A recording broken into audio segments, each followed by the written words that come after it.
Assalamualaikum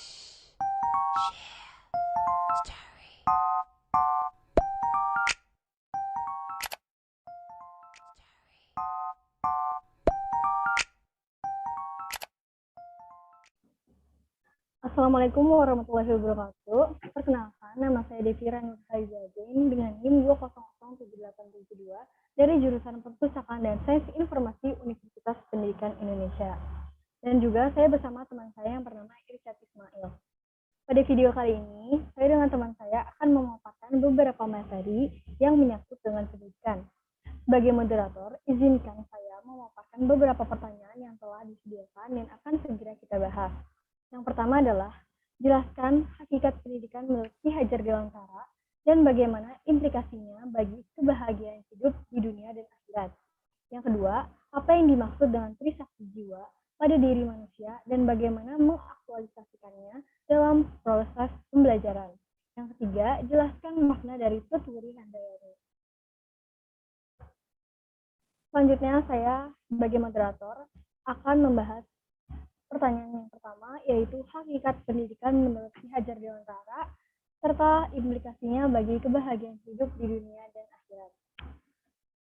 Sebagian besar masyarakat mengetahui bahwa konsep pendidikan yang dianut oleh Indonesia sebenarnya merupakan hasil pemikiran Ki Hajar Dewantara, sehingga beliau pun dijuluki sebagai Bapak Pendidikan Nasional karena jasa yang sudah beliau berikan.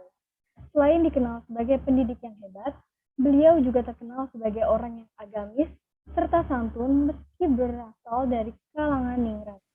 Sehubungan dengan kepribadian beliau dan mengingat banyaknya kasus yang terjadi di dunia pendidikan saat ini, muncul pertanyaan apakah konsep pendidikan Ki Hajar Dewantara tidak memiliki nilai keagamaan di dalamnya, sehingga ini menjadi sebab utama atas semua permasalahan pendidikan dewasa ini, atau permasalahan tersebut disebabkan konsep beliau memang berbeda dengan konsep pendidikan Islam yang mengedepankan kualitas akhlak siswanya.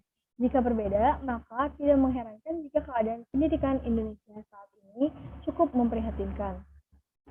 Hakikat dan tujuan Ki Hajar Dewantara adalah doa yang sering kita ucapkan sebagai seorang muslim, yaitu Rabbana atina fid dunya hasanah wa fil akhirati hasanah wa qina adzabannar. Nah, dalam ayat tersebut terkandung arti yaitu, ya Tuhan kami, berilah kami kebaikan di dunia dan kebaikan di akhirat, dan peliharalah kami dari siksa neraka. Pendidikan Islam menyebutkan secara jelas bahwa peserta didik harus mendapatkan kebahagiaan hidup di dunia maupun di akhirat. Berbeda dengan yang diucapkan oleh Ki Hajar Dewantara yang ingin anak didiknya mendapatkan kemajuan hidup, yang jika dibaca sepintas bahwa Dewantara hanya memiliki tujuan pendidikan berupa kebahagiaan hidup dunia saja. Sebenarnya itu tidak benar. Di dalam sebuah jurnal Suparlan tahun 2015, ditemukan bahwa kemajuan hidup yang dimaksud adalah kemajuan hidup baik secara lahir dan batin. Selain itu, Ki Hajar Dewantara juga dikenal sebagai sosok yang agamis, seperti yang disebutkan dalam jurnal Kumalasari tahun 2010. Jadi, meskipun Ki Hajar Dewantara tidak secara langsung menyebutkan seperti pendidikan Islam, ternyata beliau pun menginginkan murid-muridnya mencapai hal yang serupa dengan apa yang diharapkan oleh pendidikan Islam. Menurut Ki Hajar Dewantara, hakikat pendidikan adalah menuju kesempurnaan hidup sehingga selamat dan bahagia, beriman dan bertakwa kepada Tuhan Yang Maha Esa. Dengan begitu, keduanya sepakat bahwa proses pendidikan bukanlah hal yang bisa dipaksakan kepada anak didik, karena memang pada dasarnya pendidikan hanya salah satu bentuk usaha dalam menolong siswa. Jika siswa kurang tertolong atau tidak mau ditolong, maka proses pendidikan tidak bisa disalahkan selama pendidikan tersebut diselenggarakan dengan penuh tanggung jawab. Pendidikan menurut Ki Hajar Dewantara adalah usaha yang dilakukan oleh orang tua kepada anaknya dalam memberikan tuntunan hidup yang bermanfaat agar anak tersebut bisa mendapatkan kebahagiaan hidup yang sempurna dengan menggunakan tuntunan yang sudah diberikan. Dalam konsep pendidikan Islam, pendidikan diartikan sebagai usaha berupa bimbingan ke arah pertumbuhan kepribadian peserta didik secara sistematis dan pragmatis supaya mereka hidup sesuai dengan ajaran Islam, sehingga terjalin kebahagiaan hidup di dunia dan akhirat menurut jurnal Nasi dan Khalidah tahun 2009. Nah, selanjutnya saya akan memaparkan 7 indikasi kebahagiaan di dunia dan akhirat. Yang pertama adalah sabar dan syukur. Sabar dan syukur merupakan tameng umat Islam atas apapun yang telah terjadi. Apabila kita sabar dan selalu bersyukur, maka kita akan mendapatkan kebahagiaan dunia dan akhirat. Yang kedua, pasangan yang baik. Setiap orang tentu ingin memiliki pasangan yang baik. Walaupun mungkin setiap pasangan mengalami pertengkaran, hal itu tetap bisa diatasi dan selalu kembali dengan rukun. Yang ketiga, anak keturunan yang baik.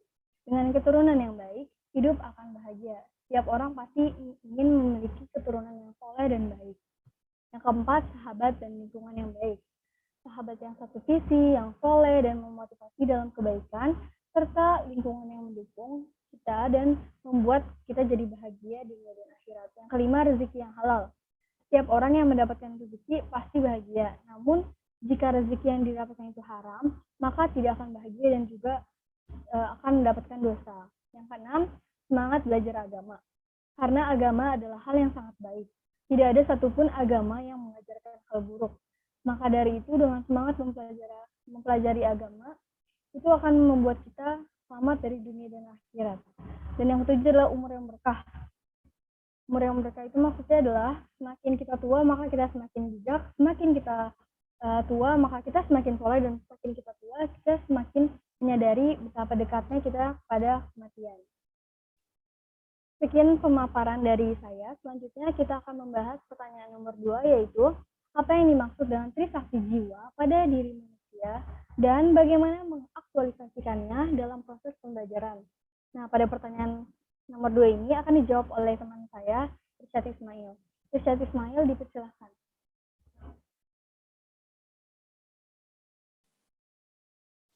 Ki Hajar Dewantara menjelaskan bahwa pada umumnya terdapat 3 bentuk kekuatan yang ada di dalam jiwa manusia. 3 kekuatan itu disebut dengan trisakti, ialah pikiran, rasa, dan kemauan. Ahli psikologi menyebutkan 3 istilah tersebut dengan cita, rasa, rasa. Cita adalah daya berpikir yang bertugas mencari kebenaran tentang sesuatu yang membandingkan. Cita, daya berpikir dapat diasah melalui pengalaman-pengalaman atau pengetahuan mengenai kebenaran atau kesalahan yang menjadi objek-objek perbandingan pula. Pengalaman-pengalaman atau pengetahuan tentang akibat-akibat daripada kebenaran serta kesalahan tersebut besar manfaat bagi pembuatan ketetapan yang terakhir tentang kebenaran dan kesalahan pada umum. Rasa adalah segala gerak-gerik hati kita, senang atau susah, puas atau kecewa, benci atau cinta, dan begitu seterusnya. Karsa atau kemauan adalah hasil sebuah pikiran dan perasaan. Kemauan adalah permulaan segala perbuatan. Tindakan yang pasti. Ketiga-tiganya, kesaktian tadi adalah syarat-syarat mutlak untuk mewujudkan manusia yang susila, berbudi, dan berat. Ketiga-tiganya, kesaktian jiwa di atas adalah syarat mutlak untuk mewujudkan manusia susila atau makhluk yang berbudi dan berat. Konsep trisakti jiwa dapat diselaraskan dengan era yang ada, yaitu dengan memfasilitasi seluruh potensi siswa dalam perkembangan belajarnya yang meliputi pengetahuan, pemahaman, sifat atau minat, dan keterampilan. Sekian dari saya, terima kasih.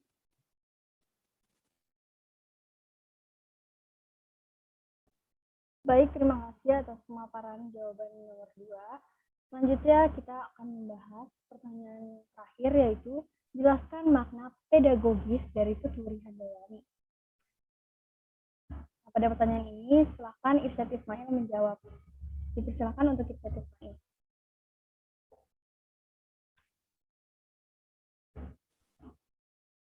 Tuturi Handayani adalah bagian dari konsep trilogi kepemimpinan, yaitu Ing Arsa Sungkulada, kedua Ing Madya Mangunkarsa, yang ketiga Tuturi Handayani.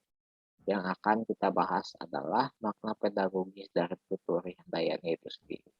Banyak orang yang menganalogikan atau mempersempit pengertian dari Tuturi Handayani.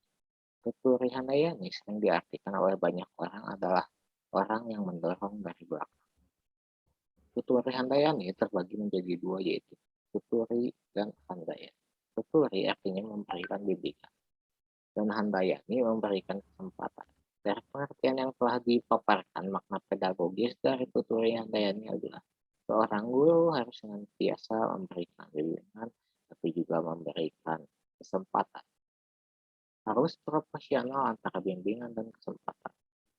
Juga sebagai seorang guru tidak lepas tangan atas peserta didik. Namun guru juga harus melatih kemandirian para peserta didik. Sekian dari jawaban saya. Terima kasih dan mohon maaf bila ada kesalahan kata.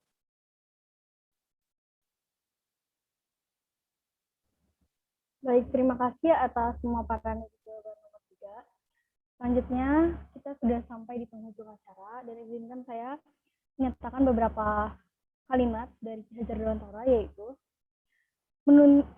bagi pendidikan Ki Hajar Dewantara, tujuan dari dilakukannya proses pendidikan adalah untuk menuntun segala kekuatan kodrat yang ada pada anak-anak itu agar mereka sebagai manusia dan anggota masyarakat dapat mencapai keselamatan dan kebahagiaan yang tinggi-tingginya. Sekian dari kelompok kami, kurang lebihnya mohon maaf. Saya sebagai moderator pamit undur diri. Wassalamualaikum warahmatullahi wabarakatuh.